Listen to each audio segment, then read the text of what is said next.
Right, what's happening, everyone? As I'm in Cornwall and I'm low tide fishing, I thought I'd make a separate video on the rock pools and the low tide. It's not a big tide tonight, so it's not going out as far as what it normally would. But I've literally just seen sand smelt swimming around in this hole, which is why I thought, do you know what? I'll make a video for the people. Do you think I can find it now? Let's carry on walking. They are literally full of life. There is shrimp, prawns, whatever. All different types of crab. I've seen velvet swimmers, I've seen normal shore crab. I've got to keep an eye on my rods because I have had a fish and I'm getting bites. So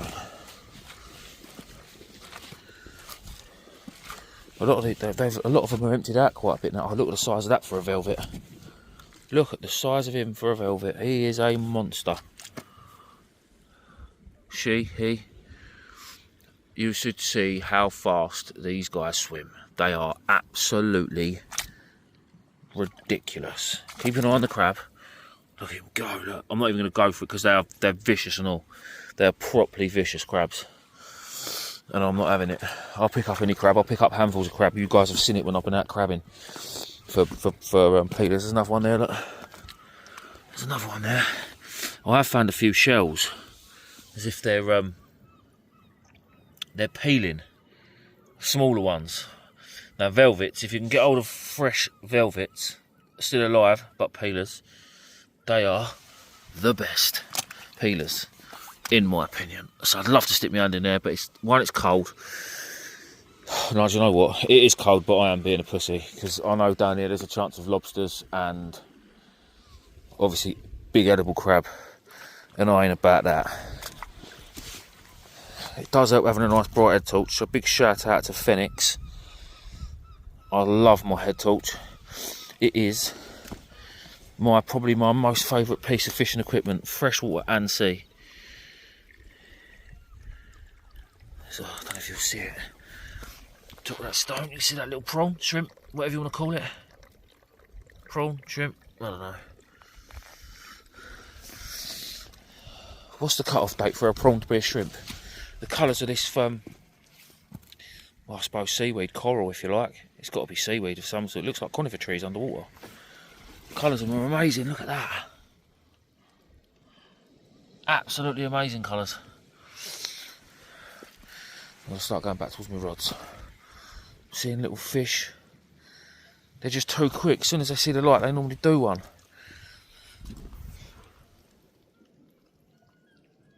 Oh, prawn.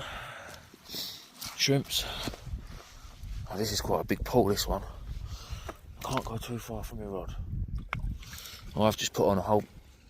What was that? Something actually just jumped then. Something just literally jumped.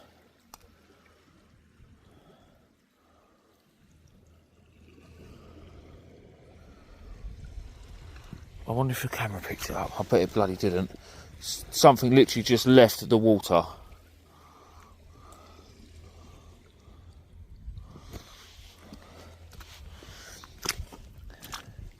It's not really a good idea either, guys, to be doing this if you don't know what you're doing. I mean, I'm no expert, but yeah, there is a fish down there. That wasn't what jumped though. It was bigger than that, I reckon. Yeah, I'm no expert, but I've done it a bit, you know. I've been about a bit. I have slight experience in this situation, and I trust myself, and I've got the correct stuff. Oh, here's another big swimmer. Look.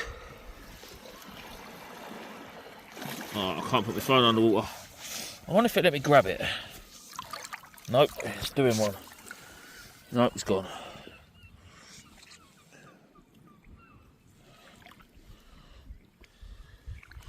Right, this water's too deep. I can't see. I'm bloody walking away from me rods. I should be walking towards them.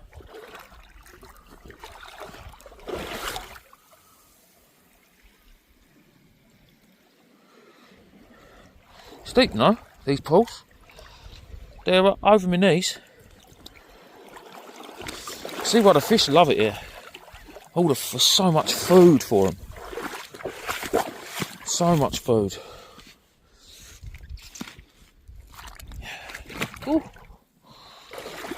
Right, let's go back towards the rods. because well, my little rod looks slack. Guys, I will bring yous back. Oh, my little rod is slack. Bye. Look at this, guys. We've got a bass swimming around in this one.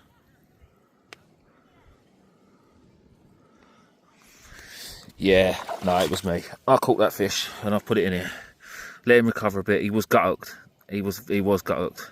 But he's too small to take home. Plus, I'm here for 2 days. I don't eat fish, so he's swimming around fine. I'm going to leave him in this bowl. It's not going to dry out. Tide should be turning any minute now and be on its way back in. It's only going to flood in here. We'll leave him there. We shall leave him there. Oh well, we saw a fish in the pool. Crusty. Right, let's get this rod back in, and I'll bring this back to my rock pooling adventure.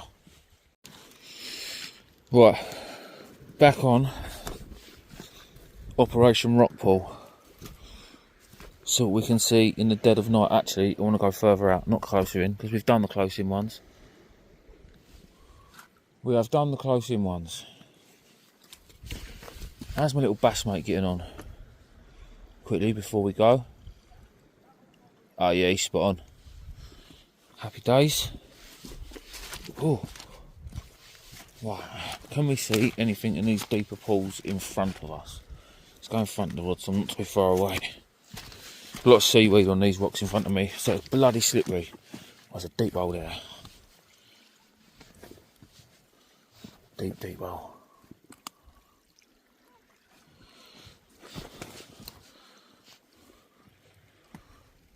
Oh, it's just a little bit too much water.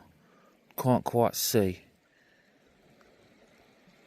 If it was completely flat and there was no movement to it, we'd probably be alright.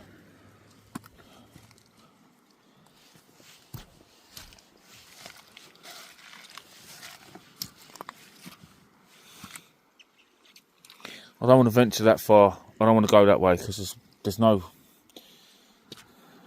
edges, if that makes sense. Nothing defined to it, so I don't know where I'm stepping. Obviously I can see, but you got to be safe, people. You've got to be safe. Ah, this looks like it could be full of stuff. Absolutely full of it. We can walk around the edge of this one as well. Let's lift that rock, see if we can find anything under that rock. I say we lift that rock, that's bloody deep. And I am not getting a wet arm. Bear with me. Bear with me.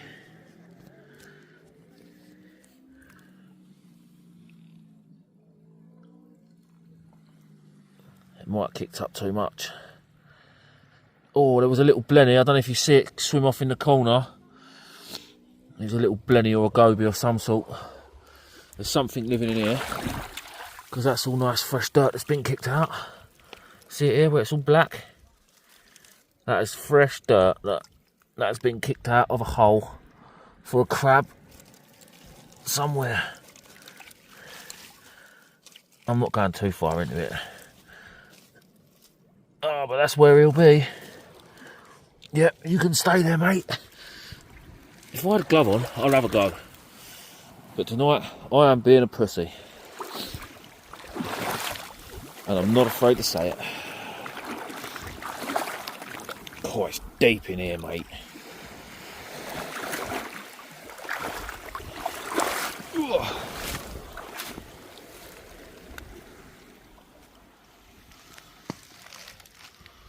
Yeah, but basically that is the start of the ocean.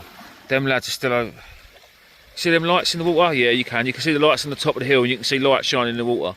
That is them 3 lads. Listen, what they're doing looks very, very cool. Very cool. But it's just not that cool when it's around my rods. They're not around them no more, to be fair. They've buggered off over the other side. But yeah, it was a little bit annoying when they went out. Mind you, since they've been out, I've started catching fish. So it can't be that bad. So I suppose I'll take it all back. Being such a moany old git. Now where was my pool with the bass in? Oh shit. Here he is over here, look. Still sitting in the weed. Should we just give him a little nudge, make sure he's still alive? Yeah, of course he's still alive.